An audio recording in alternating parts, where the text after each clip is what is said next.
"Henry, watch your step there." My voice barely left my throat before I heard the sickening crack. Not of wood, not of stone, but of something hitting something else with force. My grandson's boot had slipped on the loose gravel near the cliff edge, exactly where I'd seen them tampering with the railing an hour before. I lunged forward, my 68-year-old legs protesting, my hand outstretched. For a fraction of a second, our fingers touched. His eyes went wide, not with fear, but with recognition. He knew. In that split second before gravity took him, Henry knew this wasn't an accident. Then came the second crack. This one was me, hitting the ground as someone shoved me hard from behind. My shoulder struck the rocky earth, and white-hot pain exploded through my chest. Through my blurred vision, I saw him, Marcus, my grandson's business partner, standing there with his wife, Henry's girlfriend of 3 years, Rachel, both wearing expressions that weren't quite shocked enough. "Oh my God!" Rachel's scream was theatrical, too theatrical. "Mr. Peterson! Henry! Someone help!" I tried to move, tried to push myself up, but my left arm wouldn't respond. Broken collarbone, maybe worse. Through the ringing in my ears, I heard Henry's groan from below. Not dead.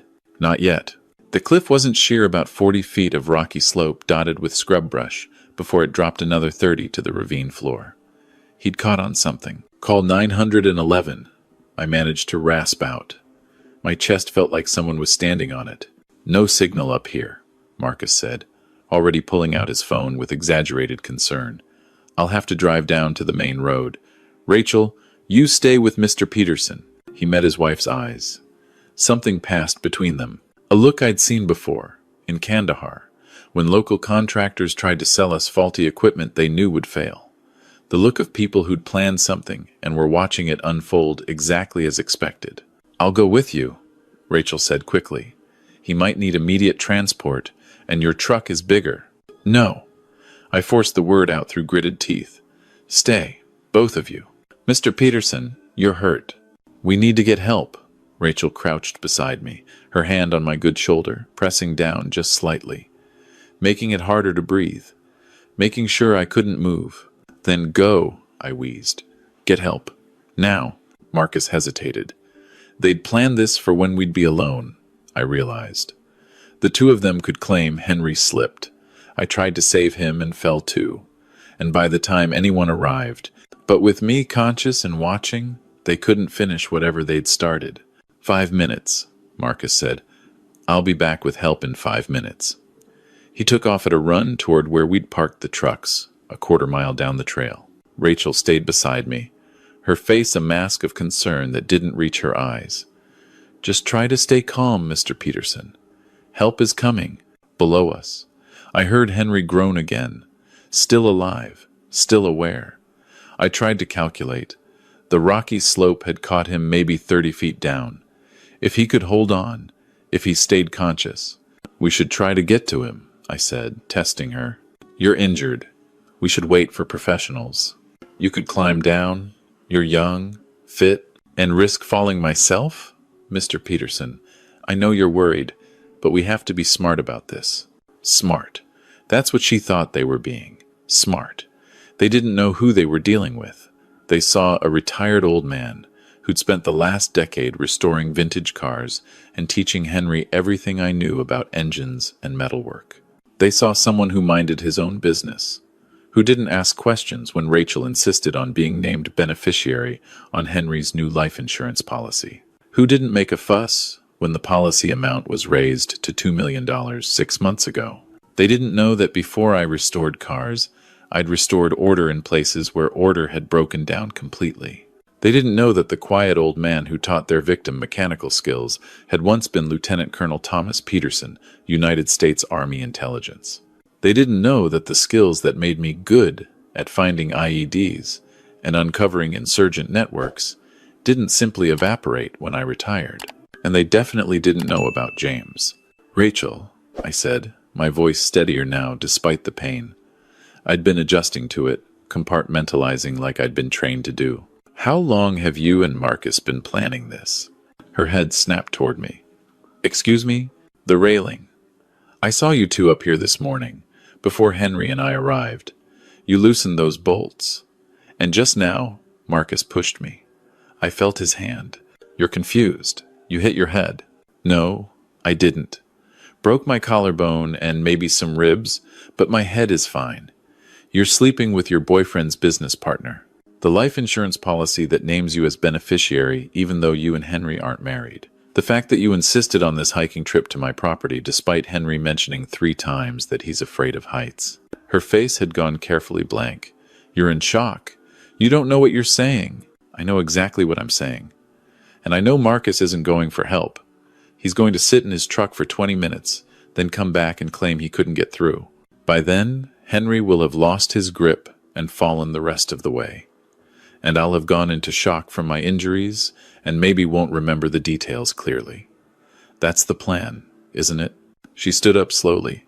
Her hand moved to her pocket. Looking for your phone? I asked. To call Marcus? Tell him the old man is onto you? I should check on Henry. Don't. I put command into my voice, the tone I'd used with subordinates who were about to make fatal mistakes. Don't go near him. Don't move. Just stand there. To my satisfaction, she froze. Old habits die hard. People who aren't used to real authority can be paralyzed by it when applied correctly. From my position on the ground, I could reach into my jacket pocket with my right hand. The movement sent fire through my chest, but I bit back the groan. My fingers closed around my phone. No service. Marcus had been right about that. But it didn't matter. I navigated to my contacts by memory, found the name I needed, and hit a button I'd hoped I'd never need to hit. The phone emitted a single, sharp tone. No call connected, no message sent. Just that one tone. Rachel was watching me nervously. What was that? Insurance, I said. My own insurance policy. There's no signal? There doesn't need to be. I closed my eyes, letting my head rest against the rock. The emergency beacon in my phone, a modification James had insisted on when he'd given me the device, didn't need cell service. It used satellite. And it only did one thing. Tell James exactly where I was and that I needed help. Immediately. The first time James had explained it to me, I'd laughed. I'm retired, I'd told him. Living in rural Montana, working on cars. What am I going to need emergency extraction for? Tommy, he'd said, using the nickname only he was allowed to use. Trouble doesn't retire just because you did. Humor me. James Sullivan. Major James Sullivan when I'd last served with him, though he'd made it to colonel before his own retirement.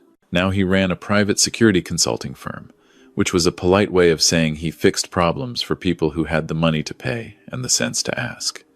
We'd served 3 tours together. He'd saved my life in Mosul. I'd returned the favor in Afghanistan. When we'd both gotten out, we'd stayed close. Brothers, though not by blood. Who did you call? Rachel's voice had an edge of panic now. A friend. He'll be here soon. You said there was no signal? There isn't. Cellular signal. But there are other ways to communicate. I opened my eyes and looked at her. Really looked at her. She was young, maybe 26. Pretty in that carefully maintained way that spoke of salon visits and expensive skincare.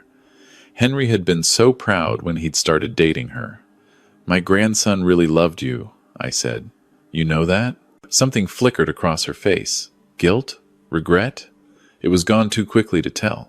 After his parents died, my son and daughter-in-law, I raised him. Did he tell you that? From age 12 on, it was just us.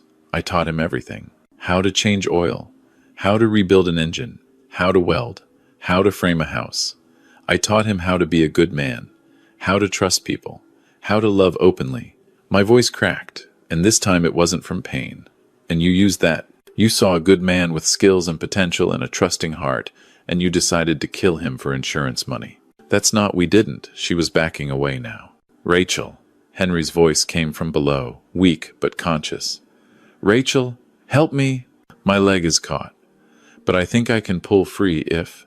Don't move, I shouted down, then winced at the pain it caused. Henry, stay exactly where you are. Don't try to climb. Mr. P, are you hurt? I'm fine. Just stay put. That's exactly what you should do, Rachel said loudly. We've called for help, Henry. It's coming. I watched her face as she said it. She was calculating. How long until Marcus came back? How long until real help might arrive? How long could she keep up this act? Tell me something, I said. Was any of it real? Did you ever actually care about him? She looked down at me, and for a moment, the mask slipped. What I saw underneath wasn't evil, exactly. It was something more banal, and somehow worse. Indifference. Henry had been a means to an end. A nice enough guy who happened to be worth more dead than alive. He's boring, she said quietly. Do you know that? He talks about camshafts and metal tolerances and his plans to open a custom shop. He's 28 years old, and he acts like he's 40. Marcus. Marcus has vision. We're going to move to California, start a real business. Not some garage in the middle of nowhere. With the $2 million from Henry's life insurance. With capital. Initial investment. That's all it is. That's my grandson's life. He won't feel anything. The fall will be quick. The casual cruelty of it struck me harder than Marcus's shove had. This wasn't a crime of passion or desperation. It was cold accounting. Henry's life on one side of the ledger, their dreams on the other. How did Marcus become part of this? I asked. Keep her talking. James would be mobilizing now. The beacon put him on alert, and I knew how he operated. He'd have people in the air within minutes, on the ground within an hour. I just needed Henry to hold on, and I needed these two to not do anything else stupid. He's always been part of it, since the beginning. We met at the gym, started talking, realized we wanted the same things. She said it like it was a love story. Henry was the opportunity. Good guy, stable job, trusting. Easy to manipulate into a big insurance policy. And if I died in the fall, instead of just getting injured? She shrugged. Tragic accident. You tried to save your grandson, fell in the attempt. Very heroic. Would have made the funeral service even more touching. Footsteps on the trail. Marcus, returning. He took in the scene, me on the ground in the same position. Rachel, standing over me, and nodded approvingly. No signal anywhere, he announced. We're going to have to drive down to the ranger station. It's about 40 minutes round trip. 40 minutes, I repeated. And by the time you get back? Marcus's expression was sympathetic. Hopefully your grandson can hold on that long. These kinds of accidents. Sometimes people go into shock, lose their grip. There's only so much we can do. You pushed me, I said flatly. He blinked. What? When Henry fell, you pushed me. I felt your hand. Mr. Peterson, you're confused. You must have lost your balance trying to help. I was 5 feet from the edge. I'm not confused, and I'm not senile. You pushed me. And before that, you loosened the railing that Henry slipped on. I saw you and Rachel up here this morning. Before we arrived, I came early to scout the trail, saw your truck. I watched you through binoculars from the ridge. Marcus and Rachel exchanged glances. The pretense was falling away. Actually, Marcus said slowly, it's going to take longer than 40 minutes to get help. These remote areas, you know. Communication is tricky. Could be hours. Hours, Rachel agreed. Anything could happen in hours. They were going to do it. Not wait for Henry to fall. Not hope exposure and shock would finish the job. They were going to climb down and push him off themselves, and probably ensure I didn't survive either. Last chance, I said. Walk away now. Take your truck, drive away, and I'll forget this happened. Marcus laughed. Forget this happened? You just accused us of attempted murder. You really think we're going to just walk away? I think you have no idea who you're dealing with. You're an old man with a broken shoulder, lying on the ground in the middle of nowhere. I know exactly who I'm dealing with. Then you're stupider than you look. His face darkened. He took a step toward me, fists clenching. Rachel put a hand on his arm. We need to check on Henry first, she said. Make sure he doesn't slip. They moved toward the cliff edge. I tried to push myself up, but my body wasn't cooperating. The pain in my chest had spread, making it hard to breathe. Broken ribs? Definitely. Maybe punctured lung. I was running out of time. Henry! I shouted. They're coming to kill you! Don't let them near you! Fight back! Marcus spun around. Shut up. He crossed back to me in 3 strides and kicked me in the ribs. The world went white with pain. I might have blacked out for a second. When my vision cleared, he was leaning over me. Here's what's going to happen, he said conversationally.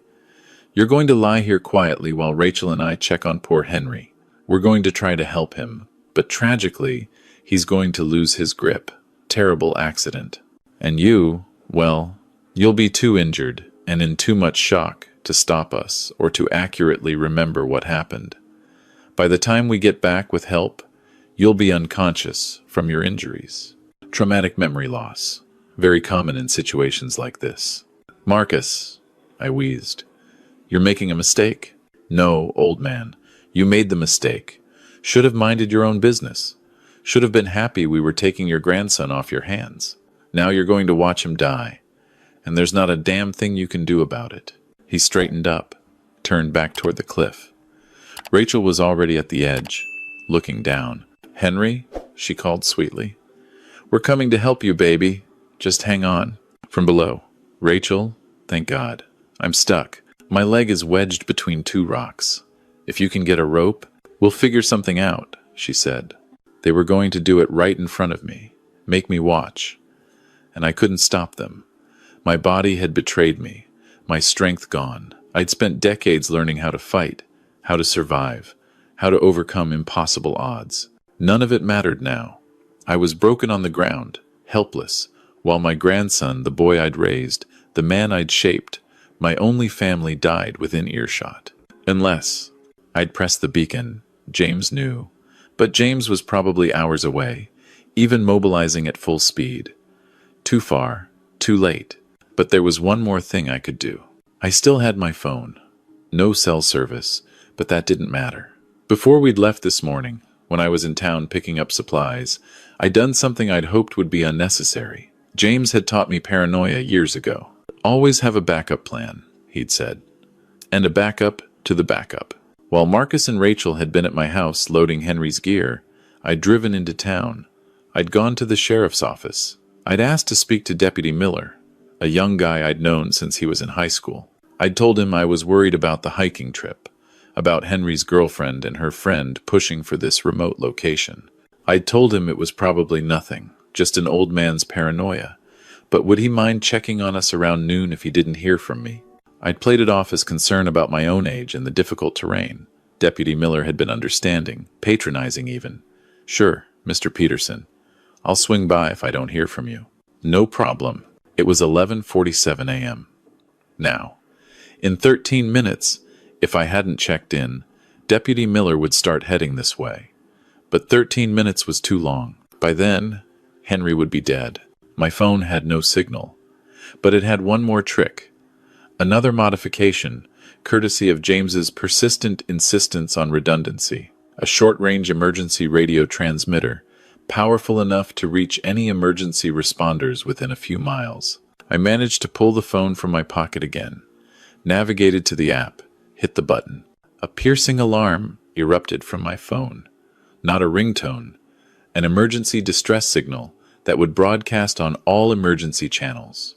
Anyone with a police radio, fire radio, emergency services radio within range would hear it, including Deputy Miller, if he was anywhere close to the northern end of the county. Marcus whirled around. What the hell is that? Emergency beacon, I said through bloody teeth. I must have bitten my tongue when he kicked me, broadcasting our exact GPS coordinates. Every cop, every park ranger, every emergency responder in 50 miles just got an alert. His face went pale. Shut it off. Can't. Once activated, it runs until emergency services acknowledge receipt. Could be minutes, could be half an hour. But they're coming now. Rachel was pulling at Marcus's arm. We need to go, right now. We can't just leave. Yes, we can. We haven't done anything yet. We were here. He fell. His grandfather fell, trying to help. We went for assistance. That's the story. But if we're still here when cops arrive... Marcus looked from her to me to the cliff edge. I could see him calculating. Could they finish it? Could they kill Henry, kill me, and make it look like accidents before help arrived?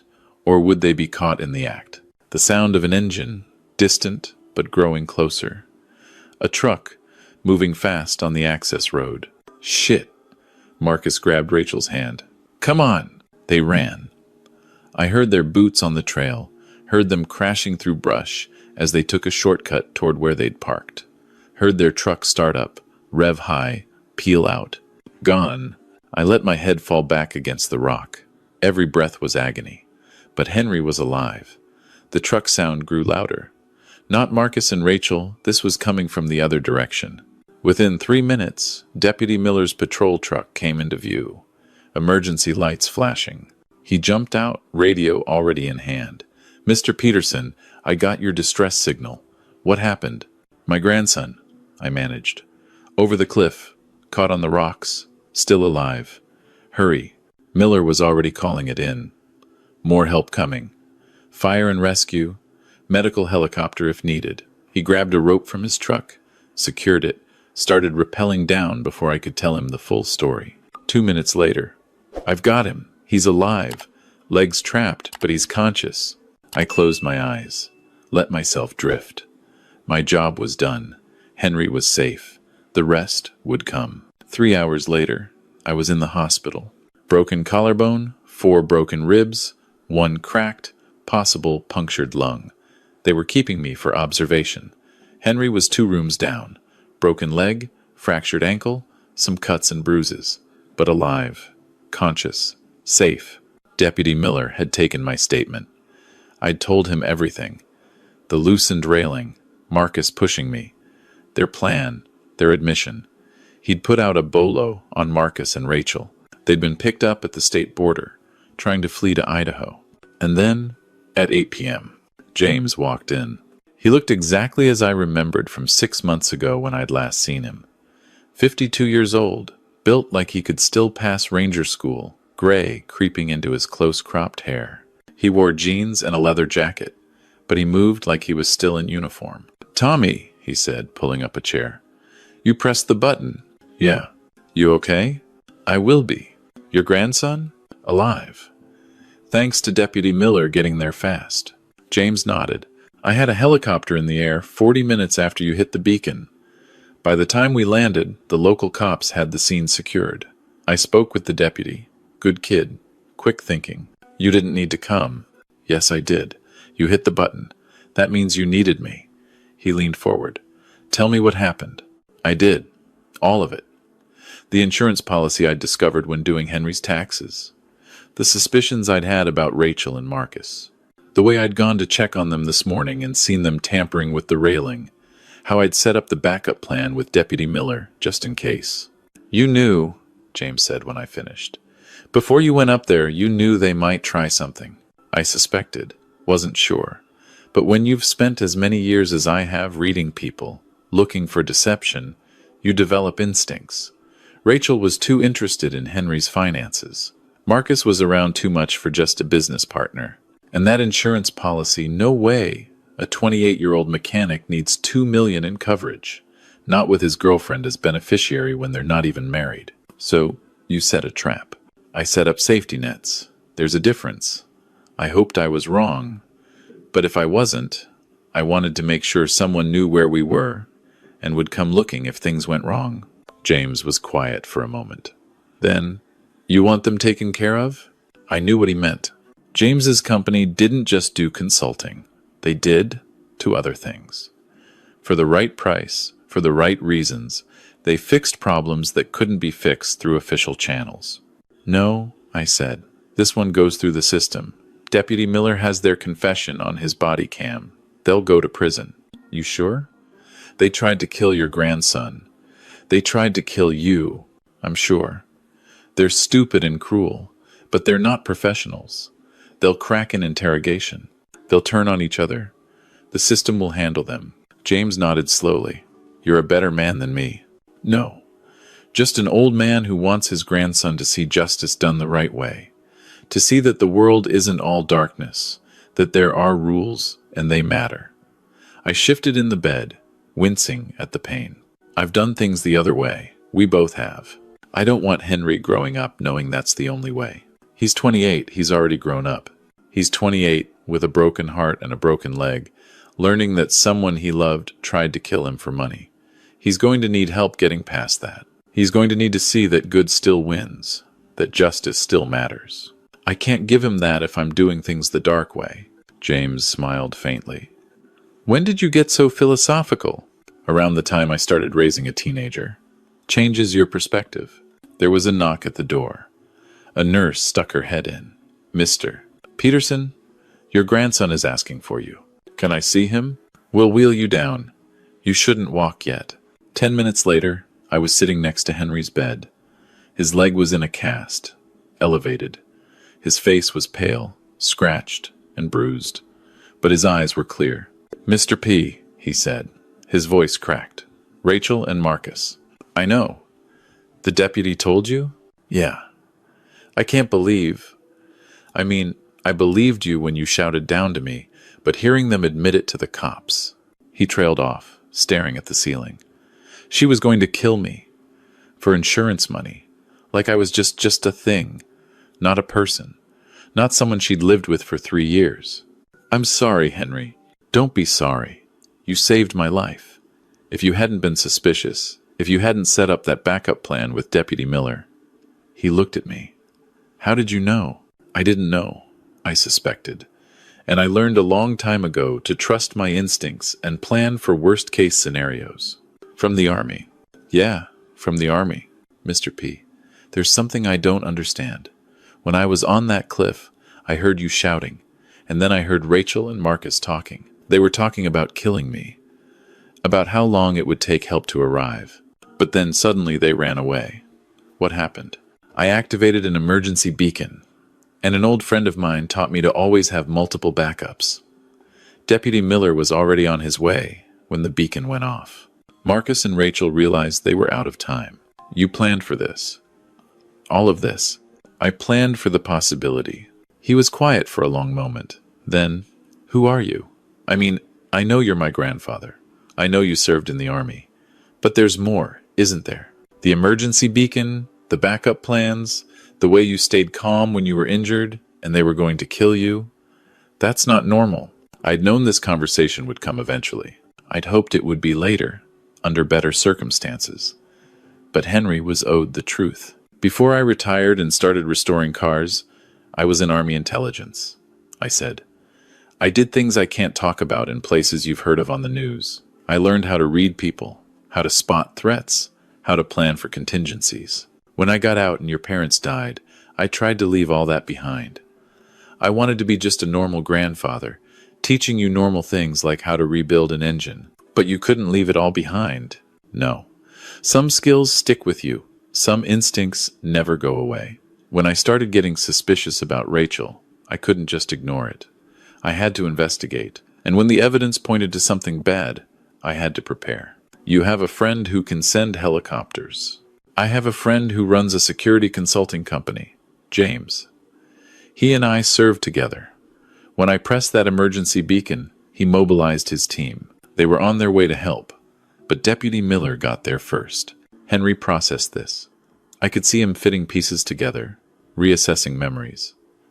That time those guys tried to rob the shop last year. You didn't just scare them off. You did something to them.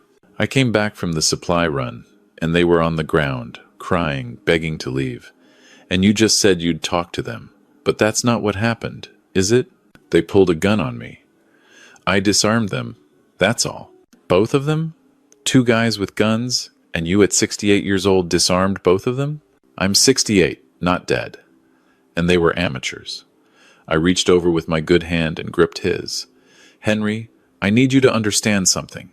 I taught you to be a good man, to trust people, to see the best in them, to lead with your heart. I don't regret that. That's who I want you to be. But I also need you to learn when to be cautious. Not paranoid, not cynical, but aware. There are bad people in the world. Not everyone deserves your trust. Rachel, he said bitterly. I trusted Rachel, and that's on her, not you. She betrayed that trust. She's the one at fault. But you need to learn to see the signs, the inconsistencies, the behaviors that don't add up. If something feels wrong, it probably is. How do I do that without becoming paranoid like you? I smiled, despite the pain. I'm not paranoid. I'm prepared. There's a difference. Paranoid is seeing threats everywhere, trusting no one.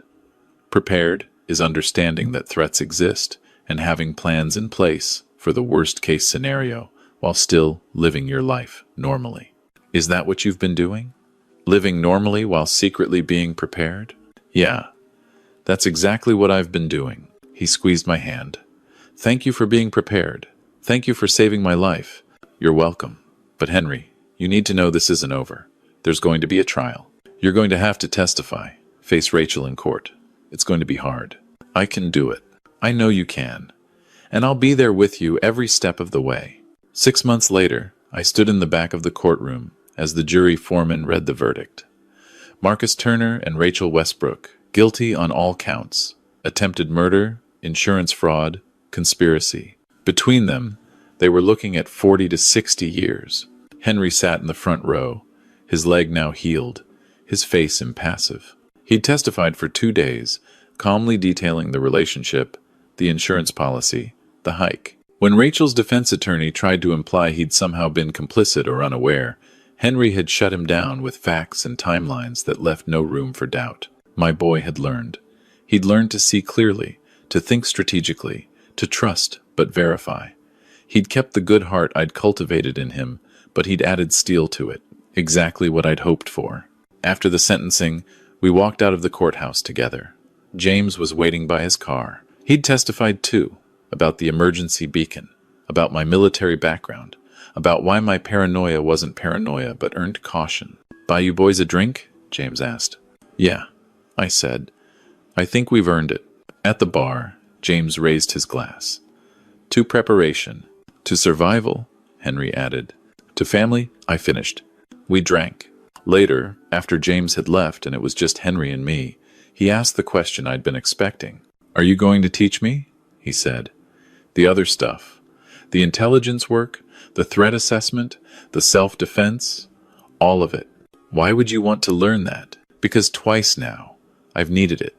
Once when those guys tried to rob the shop. Once when Rachel tried to kill me. I don't want there to be a third time when I'm not prepared.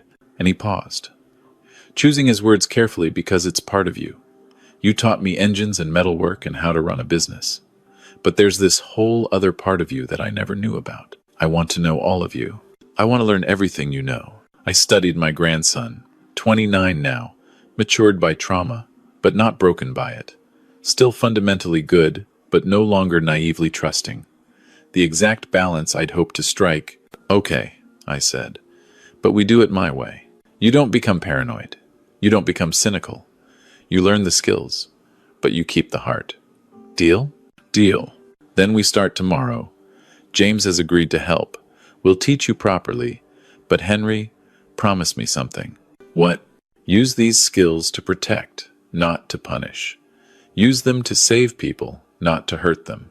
Use them to make the world safer, not more dangerous. Can you promise me that? He held out his hand. We shook. I promise, Mr. P. 2 years later, I got a call. James, asking if I could recommend someone for a security consulting position, entry level, but with room to grow. Someone with mechanical aptitude, intelligence, and the right temperament. I gave him Henry's number. 6 months after that, Henry came by the shop. He was wearing tactical gear, looked more fit than I'd ever seen him. He'd just gotten back from his first assignment providing security for a corporate executive visiting a dangerous area. How was it? I asked.